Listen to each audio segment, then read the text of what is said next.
ঋণখেলাপিরা শক্তিশালী হলেও তাদের বিরুদ্ধে ব্যবস্থা নিতে চান অর্থমন্ত্রী আবুল হাসান মাহমুদ আলী। জানান, সাবেক পুলিশ প্রধান বেনজির আহমেদের বিরুদ্ধে আদালত যে ব্যবস্থা নিচ্ছে তাতে সরকারের সমর্থন রয়েছে। রোববার আন্তর্জাতিক মুদ্রা তহবিলের নির্বাহী পরিচালক কৃষ্ণমূর্তি ভি সুব্রমানিয়াম এর সাথে বৈঠক শেষে সাংবাদিকদের এসব কথা বলেন তিনি।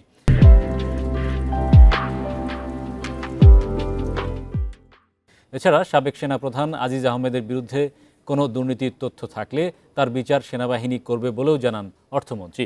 বলেন, আন্তর্জাতিক মুদ্রা তহবিল খেলাপি ঋণ কমিয়ে আনার বিষয়ে সরকারকে পরামর্শ দিয়েছে, সে অনুযায়ী ব্যবস্থা নেওয়া হবে। অর্থমন্ত্রী জানান, আগামী জুনে আইএমএফ বাংলাদেশকে দেয়া ঋণের তৃতীয় কিস্তি ছাড় করবে। মূল্যস্ফীতি, রিজার্ভ, রাজস্ব আয়সহ বাজেটে কিছু চ্যালেঞ্জ আছে বলেও জানান অর্থমন্ত্রী।